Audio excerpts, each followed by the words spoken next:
ओम शांति। ओम शांति। आज की तारीख है 30 जून 2020। साकार महावाक्य। बाबा कहते, मीठे बच्चे, तुम अभी पुजारी से पूज्य बन रहे हो।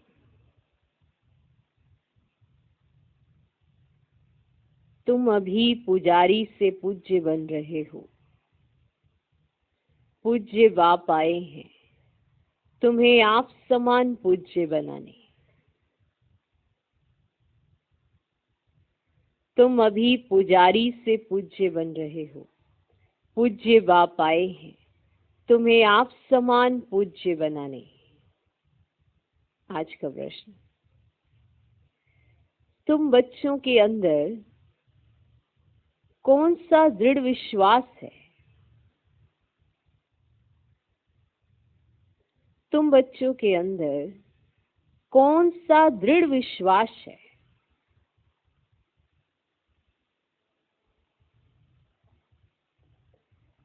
तुम बच्चों के अंदर कौन सा दृढ़ विश्वास है?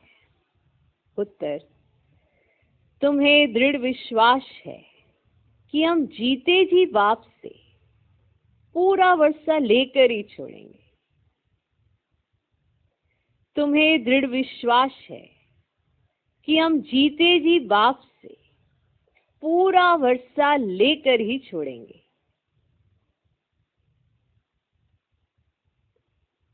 बाबा की याद में रह पुराना शरीर छोड़ बाप के साथ जाएंगे। बाबा की याद में रह, बाबा की याद में रह पुराना शरीर छोड़ बाप के साथ जाएंगे। बाबा हमें घर का सहज रास्ता बता रहे हैं। बाबा हमें घर का सहज रास्ता बता रहे हैं।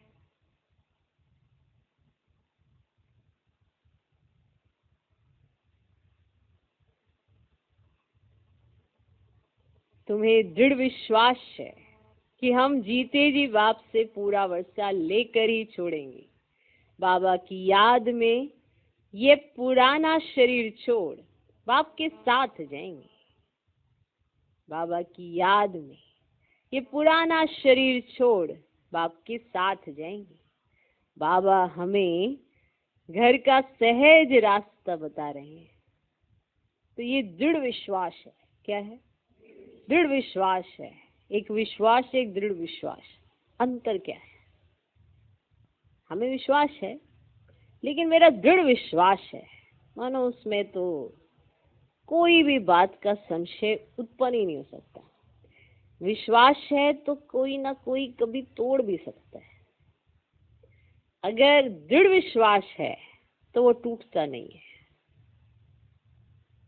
तो क्या जाता है ना, दृढ़ता धारण करो, दृढ़ संकल्प करो। एक है संकल्प करना, वो सभी करते हैं, मैंने संकल्प किया। एक है दृढ़ संकल्प किया। एक है मुझे तुम पर विश्वास है, एक मुझे तुम पर दृढ़ विश्वास है। माना अपने विश्वास से भी ज्यादा मुझे तुम पर विश्वास है। तो ये होता है दृढ़ विश्वास। भगवान ने कहा हमें करना है, सारी दुनिया कहती है भगवान जो करे वो करो, भगवान जो सिखाए वो करो, लेकिन मुझे चलना ही वैसा है, क्योंकि जो भगवान कह रहा है उसी में मेरा दृढ़ विश्वास है। बहुत बड़ा अंतर है हल्का सा। दृढ़ शब्द क्या है, पर अंतर जीवन में आ जाता है। एक है हम लहरा लहरा के जीवन में धारणाएं कर रहे हैं, कभी की कभी नहीं की।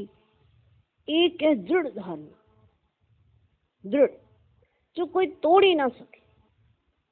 भले कितनी भी बड़ी समस्या क्यों ना आ जाए, लेकिन वो समस्या उसको हिला ना सके।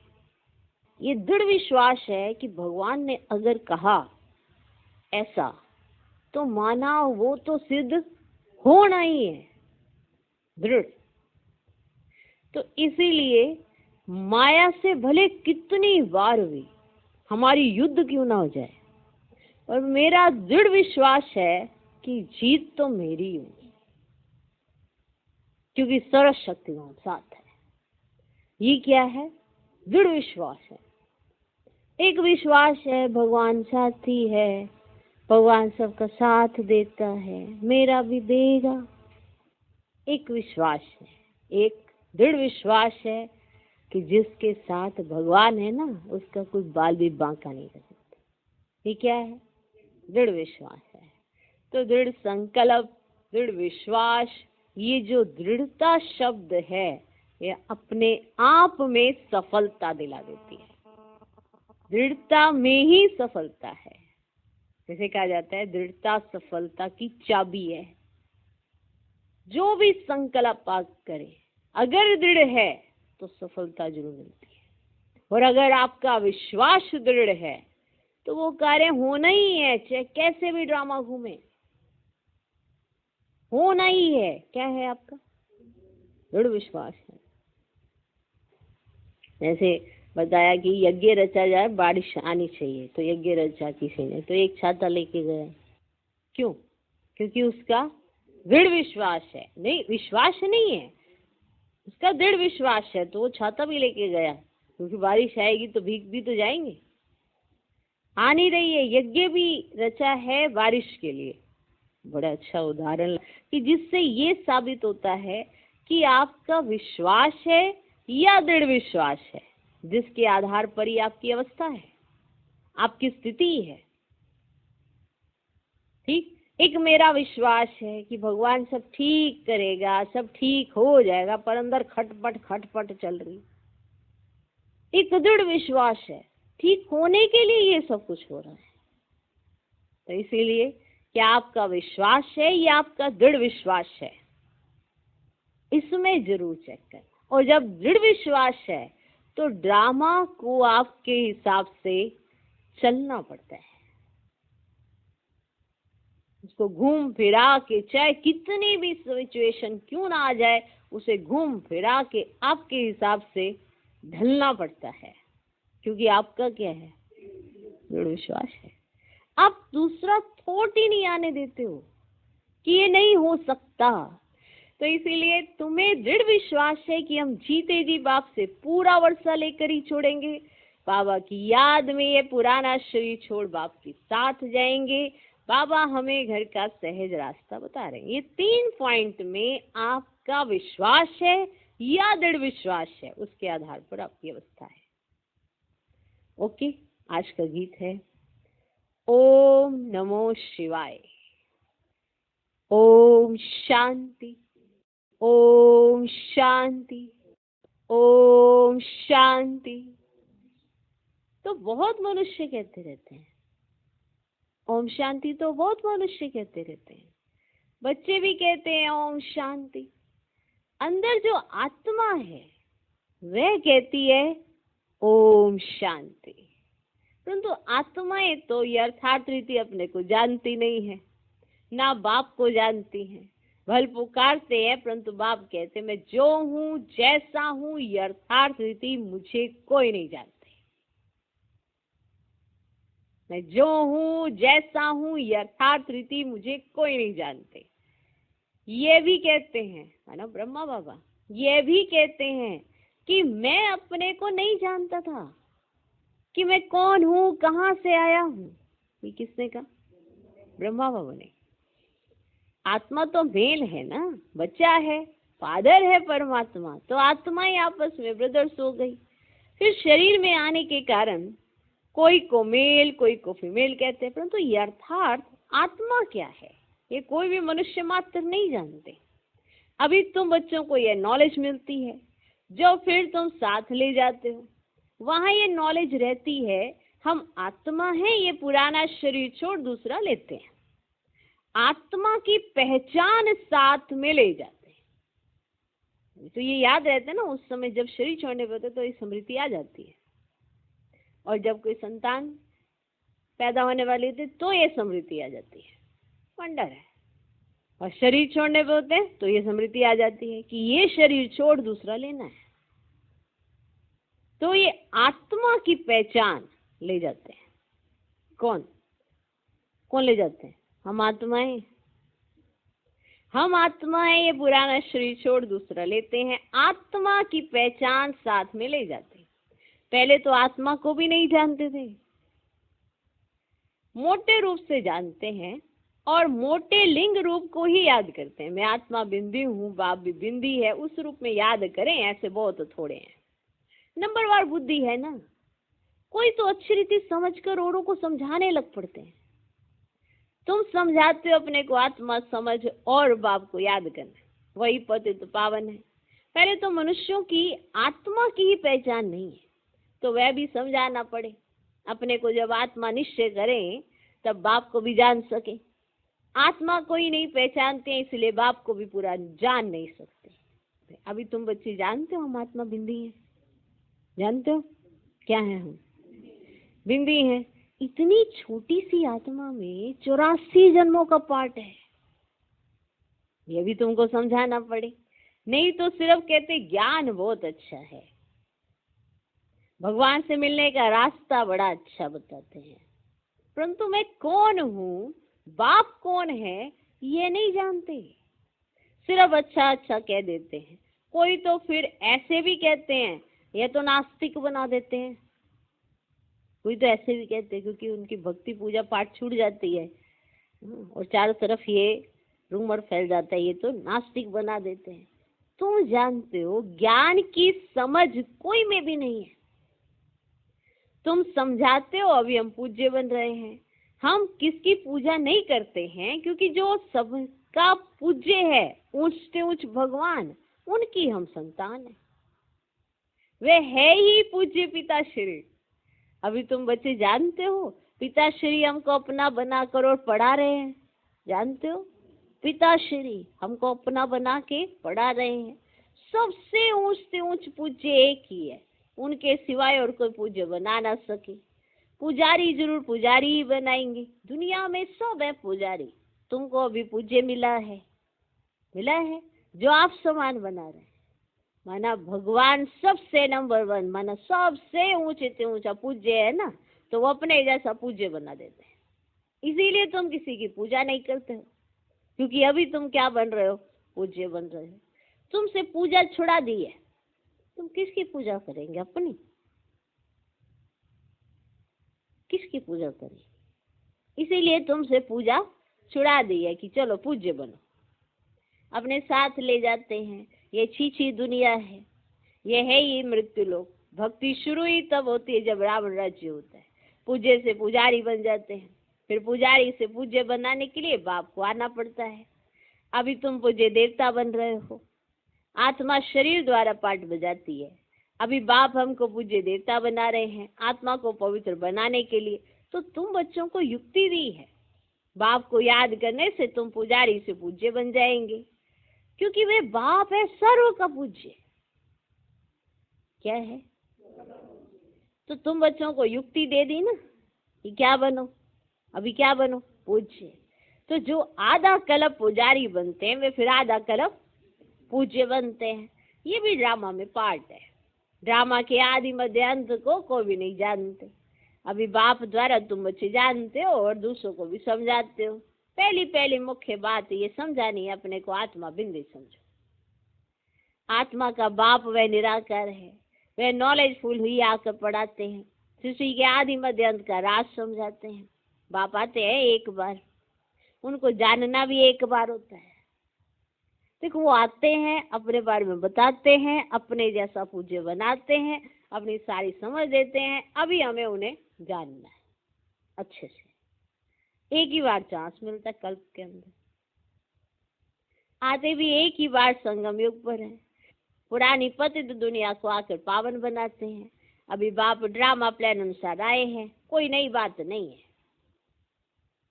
कल्प कल्प ऐसे ही आता हूँ, एक सेकंड भी आगे पीछे नहीं हो सकता है। तुम बच्चों के दिल में जचता है, ये बात जचती है कि बरोबर बाबा हम आत्माओं को सच्चा ज्ञान दे रहे हैं। फिर कल्प बाद भी बाप को आना पड़ेगा। बाप द्वारा जो इस समय जाना है वह फिर कल्प बाद जानेंगे। ये भी जानते हैं पुरानी दुनिया का विनाश होगा, फिर हम सत्युग में आकर अपना पार्ट बजाएंगे, सत्युगी स्वर्गवासी बनेंगे। ये तो बुद्धि में याद है ना, याद है ना। अच्छा, याद रहने से खुशी भी रहती है। अब याद रहेंगे अच्छे अच्छे पॉइंट तो क्या होगी, खुशी भी रहती है। अब स्टूडेंट लाइफ है ना, हम स्वर्गवासी बनने के लिए पढ़ रहे हैं। अच्छा, यह खुशी स्थायी रहनी चाहिए जब तक स्टडी पूरी हो, है ना। खुशी तो रहनी चाहिए ना कि मैं क्या बनने के लिए पढ़ रहा हूँ। स्टूडेंट्स को रहती है कि वो क्या बनने के लिए पढ़ रहे हैं, तो उनको खुशी होती है ना जब जैसे जैसे स्टडी करते हैं, अच्छी याद होती है तो उनको और खुशी होती है कि हम ठीक पढ़ रहे हैं। तो जब तक हमारी स्टडी हो, खुशी भी तो स्थायी रहनी चाहिए, वरना आज है कल नहीं, कल है परसों नहीं, वरना घड़ी घड़ी के घड़ियाल नहीं बनना है। ये तो आज कल की बात नहीं, तो बाबा ने तो एक एक घंटे वाली बात कही थी। ये एक घंटे पहले देखो कितनी अच्छी स्थिति, और घंटे के बाद है क्रोध में लाल लाल काले काले, एकदम ऐसे। तो ऐसे नहीं बनना ना, तो खुशी स्थायी रहनी चाहिए जब तक स्टडी पूरी हो। तो आप समझाते रहते हैं कि स्टडी पूरी तब होगी जब विनाश के लिए सामग्री तैयार होगी, फिर तुम समझ जाएंगे आग जरूर लगेगी। अब तैयारियां तो होती रहती है ना, लड़ाई की तैयारियां तो होती रहती ना, है ना। एक दो को गर्म करते रहते हैं। चारों तरफ भिन्न भिन्न प्रकार की सेनाएं हैं, है ना। लेटेस्ट न्यूज तो समझ आ रही है ना, चारों तरफ भिन्न भिन्न प्रकार की सेनाएं हैं, सब लड़ने के लिए तैयार रहते हैं। आसमान वाले, जमीन वाले, पानी वाले, सारे सब तरफ सेनाएं खड़ी है ना, सब तरफ सब तैयार है। माना सोचो उनका कितना माना समय, इतनी एनर्जी, कितनी बुद्धि, सब कुछ लगाना पड़ता है उनको। और हम अंदर बैठे हैं, वो बॉर्डर पे बैठे हैं, हम अंदर बैठे हैं। हम अपनी बुद्धि बाप में नहीं लगा सकते। आपको जाके बंदूक लेके थोड़ा लड़ना है, तो योगी करना है। तो तैयारियां तो होती रहती है ना, एक दो में कितना गर्म होते रहते हैं। चारों तरफ भिन्न भिन्न प्रकार की सेनाएं हैं, सब लड़ने के लिए तैयार होते रहते हैं। कोई ना कोई अटक ऐसी डालते जो लड़ाई जरूर लगे, कोई ना कोई ऐसी अटक पड़ जाती है जो लड़ाई जरूर लगे। कल्प पहले मुआफिक विनाश तो तुम बच्चे देखेंगे, तुम बच्चे देखेंगे। आगे भी बच्चों ने देखा है, एक चिंगारी से कितनी लड़ाई लगी थी। विश्व युद्ध तो हुए हैं ना, एक दो हुए हैं ना, एक चिंगारी से कितनी लड़ाई लगी थी। एक दो को डराते रहते हैं, एक दो को डराते रहते हैं कि ऐसा करो नहीं तो हमें ये बॉम्ब हाथ में उठाने पड़ेंगे। मौत सामने आ जाता है तो फिर बनाने के सिवाय रह नहीं सकते। आगे भी लड़ाई लगी थी तो बॉम्ब्स लगा दी, भावी थी ना। अभी तो हजारों बॉम्ब्स हैं, उस समय लड़ाई लगी थी तो बॉम्ब्स लगा दिए, अभी तो हजारों बॉम्ब्स हैं। सब पता चल रहा है, एक मुरली से आपको पूरे विश्व का हाल, सारी इंफॉर्मेशन मिल जाती है, ज्यादा कहीं जाने की जरूरत नहीं। तो अभी तो हजारों बॉम्ब्स है। तो बच्चों को ये जरूर समझाना है कि अभी बाप पाया हुआ है, सबको वापस ले जाने।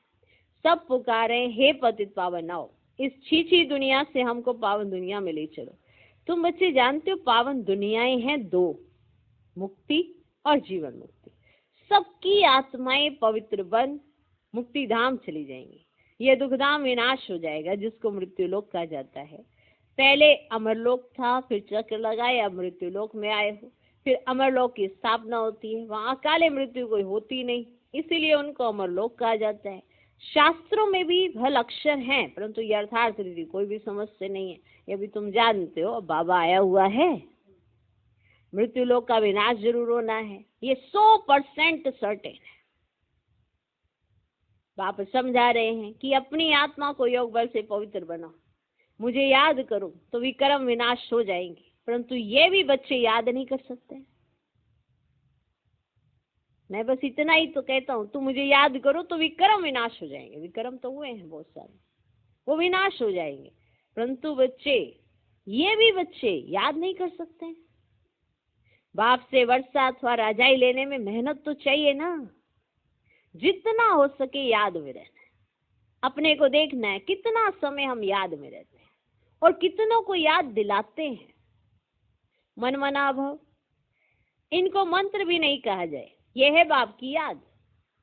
देह अभिमान को छोड़ देना है। तुम आत्मा हो, ये तुम्हारा रथ है, इससे तुम कितना काम करते हो। सत्युग में तुम देवी देवता बन कैसे राज्य करते हो, फिर तुम यही अनुभव पाएंगे। उस समय तो प्रैक्टिकल में आत्म अभिमानी रहते हो। आत्मा कहेगी हमारा ये शरीर बूढ़ा हुआ है, ये छोड़ नया लेंगे, दुख की बात ही नहीं। या तो शरीर ना छूटे, उसके लिए भी कितनी डॉक्टर की दवाइयों आदि पर मेहनत करते हैं, शरीर ना छूटे। या तो शरीर ना छूटे, उसके लिए भी कितनी डॉक्टर की दवाइयों आदि की मेहनत करते हैं। तुम बच्चों को बीमारी आदि में भी पुराने शरीर से कभी तंग नहीं होना। क्यों? क्योंकि शरीर के माध्यम से तो बाप से मिलते हो, क्योंकि तुम समझते हो इस शरीर में ही जी करके बाप से वर्षा पाना है। शिव बाबा की याद से ही पवित्र बन जाएंगे, ये है मेहनत। परंतु पहले तो आत्मा को जानना पड़े। मुख्य तुम्हारी है याद की यात्रा। याद में रहते रहते फिर हम चले जाएंगे मूल वतन, जहाँ के हम निवासी हैं। वही हमारा शांति धाम है। शांति धाम सुख धाम को तुम ही जानते हो और याद करते हो, और कोई नहीं जानते। जिन्होंने कल्प पहले बाप से वर्षा लिया है वही लेंगे। मुख्य है याद की यात्रा। भक्ति मार्ग की यात्राएं अब खत्म होनी है। हो गई ना। भक्ति मार्ग की यात्राएं माने चाहे कुछ समय के लिए हुए हैं, चाहे कैसे भी है, पर इस समय तो खत्म है। अभी चाहिए तो बुद्धि की यात्रा ना, याद की यात्रा। भक्ति मार्ग की यात्राएं अब खत्म होनी है। भक्ति मार्ग ही खलास हो जाएगा। भक्ति मार्ग क्या है? जब ज्ञान हो तब समझे। समझते हैं भक्ति से भगवान मिलेगा। अब भक्ति का फल क्या देंगे, कुछ भी पता नहीं। तुम बच्चे अब समझते हो बाप बच्चों को जरूर स्वर्ग की बादशाही कई वर्षा देंगे। सबको वर्षा दिया था, यथा राजा रानी तथा प्रजा सब स्वर्गवासी थे। बाप कहते 5000 वर्ष पहले भी तुमको स्वर्गवासी बनाया था, अब फिर तुमको बनाता हूँ। फिर तुम ऐसे 84 जन्म लेंगे। ये बुद्धि में याद रहना चाहिए, भूलना नहीं चाहिए। जो नॉलेज सृष्टि के आदि मध्य अंत की बाप के पास है, वे बच्चों की बुद्धि में टपकती है। हम कैसे 84 जन्म लेते हैं, अभी फिर बाबा से वर्षा लेते हैं। अनेक बार बाप से वर्षा लिया है। बाप कहते हैं जैसे लिया था फिर लो, जैसे पहले लिया था ना फिर लो। बाप तो सबको पढ़ाते रहते हैं। दैवी गुण धारण करने के लिए भी सावधानी मिलती रहती है कि क्या तुम्हें करना चाहिए, कैसे तुम्हें करना चाहिए, क्या तुम्हें नहीं करना चाहिए। माना दैवी गुणों की धारणा के लिए भी सावधानी मिलती है ना। अपनी जांच करने के लिए साक्षियों देखना चाहिए कि कहाँ तक हम पुरुषार्थ करते हैं। कोई समझते हम बहुत अच्छा पुरुषार्थ कर रहे हैं, प्रदर्शनी आदि का प्रबंध करता रहता हूँ ताकि सबको मालूम पड़ जाए कि भगवान बाप आया हुआ है।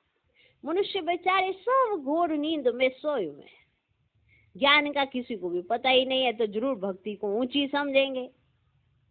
आगे तुम्हारे में भी कोई ज्ञान था क्या? अभी तुमको मालूम पड़ा है ज्ञान का सागर बाप ही है, वही भक्ति का फल देते हैं। जिसने जास्ती भक्ति की है उनको जास्ती फल मिलेगा। वही अच्छी रीति पढ़ते हैं उच्च पद पाने के लिए। ये कितनी मीठी मीठी बातें। भक्ति करेंगे भगवान नहीं मिलेगा? मिलेगा ना। और जब भगवान मिलेगा तो वो एक ऐसी नॉलेज देगा जिसके आधार पर अब जो आप करते थे वो नहीं करेंगे ना, उससे हटके ऊपर बढ़ेंगे ना। वापिस थोड़ा पीछे की सीढ़ियों में जाओगे, उन सीढ़ियों को चढ़ के ऊपर जा रहे हो।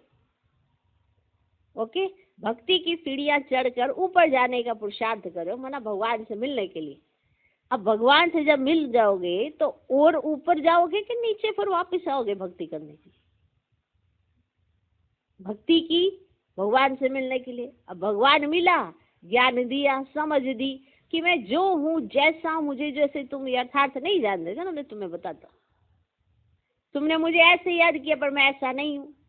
तुमने चाहे कैसे भी याद किया, मैं तुम्हें भावना का भाड़ा देता हूँ कि तुमने भावना तो रखी ना, तो भगवान आके सारी समझ दे देते हैं। इसीलिए ज्ञान मिलते ही भक्ति खत्म हो जाती है। अब दिखाते हैं तपस्वी तपस्या कर रहा है, उसको अगर तपस्या का फल मिल जाता है तो वापिस से तपस्या थोड़ा करता है। अब दिखाते हैं बच्चा वो गया था जंगल में, अपने पिता को ढूंढने गया था। पिता को ढूंढने गया था, गोदी लेने गया था, उसके सर पे हाथ रखा, प्रकाश मिला। अब वो भटक नहीं रहा है। क्यों? क्योंकि पिता तो मिल गया। अब पिता को ढूंढने के लिए भटक नहीं रहा है, क्योंकि एड्रेस भी मिल गया, सब कुछ मिल गया। अब वो दूसरों को बताना चाहता है कि मैंने जो किया था वो तुम भी कर लेना, तुम्हें भी मिलेगा पिता। ठीक है, अब वो भटका नहीं, एकाग्र हो गया। जो ज्ञान मिला उसको समझ में लिया। तो इस तरह से जितने भी दृष्टांत बने हुए हैं उसका कुछ अर्थ है, लेकिन वो पता नहीं है, क्योंकि समझ नहीं है, तो ऐसे भी अर्थ में चला जाता है। तो अभी अच्छी रीति पढ़ते हैं उस पद पाने के लिए, है ना। कितनी अच्छी अच्छी बात है ना, कितनी मीठी मीठी बातें बुढ़ियों आदि के लिए, जिनको कहा जाता है अभी वानप्रस्थ अवस्था है ना, आप परमात्मा को याद करो। तो बुढ़ियों आदि के लिए भी तो बहुत सहज कर समझाते हैं। अपने को आत्मा समझ, बाप को याद करो। ऊंचते ऊंचे भगवान शिव, शिव परमात्मा नमः कहा जाता है ना। वे कहते हैं मामी कम याद करो तो तुम्हारे भी कर्म विनाश हो, बस बस, और कोई तकलीफ नहीं देते। आगे चल शिव बाबा को भी याद करने लग पड़ेंगे। वर्षा तो लेना है, जीते जी बाप से वर्षा लेकर ही छोड़ेंगे। शिव बाबा की याद में शरीर छोड़ देते हैं तो वह फिर संस्कार ले जाते हैं। स्वर्ग में जरूर आएंगे, जितना योग उतना फल मिलेगा। अब जितना योग था, जितनी समझ थी, जितनी धारणा की, उसके हिसाब से ही तो आगे जन्म में मिलेगा ना। अब उस समय हे भगवान ऐसा करके क्या मिलेगा? जब मिला चांस तो गया नहीं। तो वर्षा तो उतना ही मिलेगा जितना पुरुषार्थ किया। समझ आएगी? तो मूल बात है, चलते फिरते जितना हो सके याद में रहना है, अपने सिर से बोझा उतारना है। ऐसे विक्रम बढ़ जाते हैं तो आत्मा एकदम हो जाती है जैसे बोझिल बोझिल। अगर बोझिल हो रही है, अगर उसका उमंग उत्साह नहीं है, अगर वो खुश नहीं रह रही है, तो अब समझो कि, क्योंकि देखो ना, जब हम ड्रामा में ऐसे चक्री के साथ ऐसे घूमते होते हैं ना, तो ये वो ड्रामा हिसाब से, हमारी एज के हिसाब से ऐसे ऐसे हमारे विक्रमों का बोझा भी हमारे साथ साथ चल रहा होता है। ऐसे नहीं कि जब इतने से छोटे से हैं 2 या 4 साल के तो बोझा लेके उठेंगे, ऐसा नहीं। उस समय वो जागृत नहीं होता बोझा। फिर जैसे जैसे बड़ी एज होती जाती है तो वो बोझा भी साथ साथ आता जाता है। इसलिए जैसे हर दिन आप जैसे बिता रहे होते हो तो वो बोझा भी साथ चल रहा होता है। अचानक से बैठे बैठे आप उदास हो गए, परेशान हो गए, दिल शिकस्ता, ये सब उसी बोझे का नतीजा है। इसलिए कहा जाता है तो अगर अपने विकर्म विनाश करोगे, बाबा की याद में रहोगे, तो स्थायी खुशी रहेगी। क्योंकि सही समय पर सही पॉइंट आपको टच होगा, वरना आप एक ही संकल्प अजीब सा विचित्र सा कर लेंगे और आपकी खुशी कितने दिन तक गायब रहेगी। क्लियर? क्लियर? इसलिए ऐसे साथ चलते हैं। ऐसे नहीं कि आप 3 साल के थे तो बोझा आपको एहसास होगा, नहीं। जैसे जैसे 30, 35, 40 बहुत सारी आत्माएं भी साथ साथ आ जाती है हिसाब किताबी में। इतनी सारी आत्माएं एकदम से धक से अपना हिसाब लेने आती हैं और आपके सिर पे बोझा वो इमर्ज होता जाता है। और अब आप हो गए हैं बोझिल, आपको समझ नहीं आ रहा है कि क्या हो रहा है। आप खुश रहना चाहते हैं, योग लगाना चाहते हैं, लेकिन लगा नहीं पा रहे हैं। कोई बंधन नहीं है, फिर भी एकाग्र नहीं हो पा रहे हैं। तो ये सब लक्षण किस चीज के हैं? बोझे के। ये बोझा ऐसे पता चलता है। हमारे सिर पे तुम्हारे इतनी सारी गठरियां रख दूं और एक एक करके धीरे धीरे आगे आगे रास्ते में उतारती जाऊं तो आपको ही पता चलेगा ना कितना उतरा। दिख नहीं रहा कि कितनी रखी थी। चलो 7 गठरियां तुम्हारे सिर पे रख दी, अब 7 गठरियों को हम पीछे से आके उतारते जाते हैं। ओके, तो जब हम उतारेंगे और आप चलते चलते क्या एहसास नहीं करेंगे कि आपके सिर से गठरी उतर रही? तो इसी तरह से हमारे ऊपर चढ़े हुए बोझे होते हैं। हर दिन में एहसास होता है वो कम हो रहे हैं, या हम कोई ऐसी बीच में एक्टिविटी कर देते हैं तो गठरी उतरी हुई भी फिर वापस चढ़वा लेते हैं। हाँ, ये ओरिजिनलिटी है कि संगम पर उतरेगा लेकिन बाबा की याद से, लेकिन अगर बाबा को भूले और माया के साथ रहे तो गठरी और चढ़ेगी। इसे तो कहा जाता है कि अगर ब्राह्मण जीवन में आपने कोई ऐसा कर्म किया तो उसकी सजा 100 गुना मिलती है, और अगर 100 गुना माफ होता है तो 100 गुना मिलती भी है। इसलिए कर्म ही वो करो जो परमात्मा श्रीमत में हो। ओके, तो ऐसे देखा जाता है। अपने सिर से बोझा उतारना है, सिर्फ याद चाहिए और कोई तकलीफ बाप नहीं देते। जानते हैं आधा क्लब से बच्चों ने तकलीफ देखी है, तो जानते हैं बाबा कि आधा क्लब से बच्चों ने तकलीफ देखी है, इसलिए अभी आया हूं तुमको सहज रास्ता बताने, वर्षा लेने का। बाप को सिर्फ याद, सिर्फ उसके लिए शरीर के आसन और इससे कोई रिलेट नहीं करता मुझे। बाबा अब आप अपने बच्चों को कोई ऐसी तकलीफ नहीं देते, कुछ नहीं कहते कि ऐसा करो। भल याद तो आगे भी करते थे परंतु कोई ज्ञान नहीं था। अभी बाप ने ज्ञान दिया है कि इस रीति मुझे याद करने से तुम्हारे विकर्म विनाश होंगे। अपने को आत्मा समझेंगे, बिंदी याद करेंगे, और परमात्मा कैसे बिंदी है वो भी स्मृति में रखेंगे, तो उस तरह से हमारे विकर्म विनाश होंगे। भल शिव की भक्ति तो दुनिया में बहुत करते हैं परंतु याद करते हैं परंतु पहचान नहीं है। ये पॉइंट बड़ा जबरदस्त है कि याद तो है परंतु पहचान नहीं है। तो जब पहचान नहीं है ना तो उनकी बात नहीं समझ आ सकती है, और पहचान होनी बहुत जरूरी है। आज हम उन्हें जानते भी हैं, पहचानते भी हैं, उनका कहना मानते भी हैं। क्यों? क्योंकि हमें उनके द्वारा जो अपने बारे में उन्होंने बता दिया उसके आधार पर हम पूरा पहचान चुके हैं। तो इस समय बाप खुद ही आकर पहचान देते हैं कि मुझे याद करो। अभी तुम समझते हो हम अच्छी रीति जानते हैं, जानते हो। तुम कहेंगे हम जाते हैं बाप दादा के पास, बाप ने ये भागीरथ लिया है, भागीरथ भी मशहूर है, इन द्वारा बैठ ज्ञान सुनाते हैं। ये भी ड्रामा में पार्ट है। कल्प कल्प इस भाग्यशाली रथ पर आते हैं। तुम जानते हो ये वही है जिसको श्याम सुंदर कहते हैं। यह भी तुम समझते हो। मनुष्यों ने फिर अर्जुन नाम रख दिया है। अभी बाप ये अर्थात समझाते हैं, ब्रह्मा सो विष्णु, विष्णु सो ब्रह्मा कैसे बनते हैं। बच्चों में अभी समझ है कि हम ब्रह्मापुरी के हैं, फिर विष्णुपुरी के बनेंगे। विष्णुपुरी से ब्रह्मापुरी में आने में 84 जन्म लगते हैं। यह भी अनेक बार समझाया जो तुम फिर से सुनते हो। आत्मा को अब बाप कहते सिर्फ मामिकम याद करो तो तुम्हारे विक्रम विनाश होंगे। इसलिए तुमको खुशी भी होती है। ये एक अंतिम जन्म पवित्र बनने से हम पवित्र दुनिया के मालिक बनेंगे। तो क्यों ना पवित्र बने। हम एक बाप के बच्चे ब्रह्मा कुमार कुमारी हैं, फिर भी वे जिस्मानी वृत्ति बदलने में टाइम लगता है। धीरे धीरे पिछाड़ी में कर्मातीत अवस्था होनी है। इस समय किसकी कर्मातीत अवस्था होना असंभव है। कर्मातीत अवस्था हो जाए तो फिर तो यह शरीर भी ना रहे, इनको छोड़ना पड़े, लड़ाई लग जाए, एक बाप की याद ही रहे, इसमें मेहनत है। अच्छा, मीठे मीठे सिकी लदे बच्चों प्रति माता पिता बाप दादा का याद प्यार और गुड मॉर्निंग। रूहानी बाप की रूहानी बच्चों को नमस्ते। हम रूहानी बच्चों की भी रूहानी बाप को नमस्ते नमस्ते नमस्ते। Good morning good morning good morning. धारणा के लिए मुख्य सार, पहला पॉइंट, साक्षी हो अपने को देखना है कि हम कहां तक पुरुषार्थ करते हैं। साक्षी हो अपने को देखना है कि हम कहां तक पुरुषार्थ करते हैं। चलते फिरते कर्म करते कितना समय बाप की याद में रहते हैं।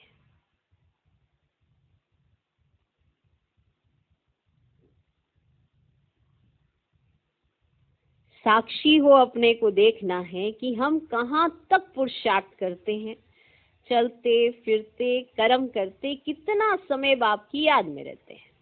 दूसरा पॉइंट, इस शरीर से कभी भी तंग नहीं होना है। इस शरीर से कभी भी तंग नहीं होना है। इस शरीर में ही जी करके बाप से वर्षा पाना है। इस शरीर में ही जी करके बाप से वर्षा पाना है। स्वर्गवासी बनने के लिए इस लाइफ में पूरी स्टडी करनी है। स्वर्गवासी बनने के लिए इस लाइफ में पूरी स्टडी करनी है।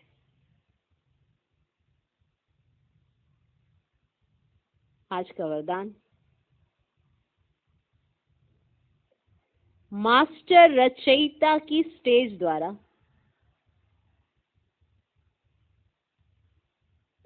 आपदाओं में भी, मास्टर रचयिता की स्टेज द्वारा आपदाओं में भी मनोरंजन का अनुभव करने वाले संपूर्ण योगी भव। मास्टर रचयिता की स्टेज द्वारा आपदाओं में भी मनोरंजन का अनुभव करने वाले संपूर्ण योगी भव। मास्टर रचयिता की स्टेज द्वारा आपदाओं में भी मनोरंजन का अनुभव करने वाले संपूर्ण योगी भव। मास्टर रचयिता की स्टेज पर स्थित रहने से बड़े से बड़ी आपदा एक मनोरंजन का दृश्य अनुभव होगी। जैसे महाविनाश की आपदा को भी स्वर्ग के गेट खुलने का साधन बताते हो, ऐसे किसी भी प्रकार की छोटी बड़ी समस्या व आपदा मनोरंजन का रूप दिखाई दे। हाय हाय के बजाय ओहो शब्द निकले। ओहो, दुख भी सुख के रूप में अनुभव हो। दुख सुख की नॉलेज होते हुए भी उसके प्रभाव में ना आए। दुख को भी बलिहारी सुख के दिन आने की समझें। दुख को भी बलिहारी सुख के दिन आने की समझें, तब कहेंगे संपूर्ण योगी। संपूर्ण योगी माना सही तरह से कोई भी आपदा हो, कैसी भी आपदा हो, उसके पीछे वो चीज दिखाई देने लगे जिसके कारण अगर आपदा आई भी है तो वो चीज आपको उभर के नजर आए। जैसे अगर महाविनाश है तो स्वर्ग का गेट दिखने लगे। अगर कोई समस्या है तो उसमें होने वाली रिजल्ट माना फायदा नजर आने लगे। ऐसा दृष्टिकोण, ऐसे साक्षियों के देख रहे हैं। समस्या समस्या ही ना लगे। समस्या के आधार पर हम आगे कितना बढ़ जाएंगे ऐसा देखने लगे। लेकिन ये कर वही सकता है जो इस तरह का नजरिया रखता है, जो क्वेश्चन उठाता रहता है, ऐसा क्यों, वैसा क्यों, इसने ऐसा किया, ऐसा। वो ये आनंद नहीं ले पाता। आनंद लेता ही वही है जिसको हर सिचुएशन में अपना भला ही दिखाई देता है। तब वो हर आपदा को एक मनोरंजन की तरह लेता है। ओके, आज का स्लोगन, दिल तख्त को छोड़ साधारण संकल्प करना। दिल तख्त को छोड़ माना भगवान ने अपने दिल में बिठाया है और आप एक साधारण से संकल्प कर रहे हो, अर्थात धरनी में पांव रखना। दिल तख्त को छोड़ साधारण संकल्प करना। जैसे आम दुनिया में संकल्प करते हैं, दुनिया वाले सोचते हैं, वैसे ही आप भी सोचने लगे तो आपने बाबा का दिल तख्त छोड़ दिया है। ये ऐसा कर रहा है उसके प्रति ऐसा सोचा, वो ऐसा कर रहा है उसके प्रति ऐसा सोचा। मतलब एक इजी वे में जैसा चलता है, जैसे दुनिया चलती है वैसे चलते रहे। तो माना दिल तख्त को छोड़ साधारण संकल्प करना, अर्थात धरनी में पांव रखना। ओम शांति।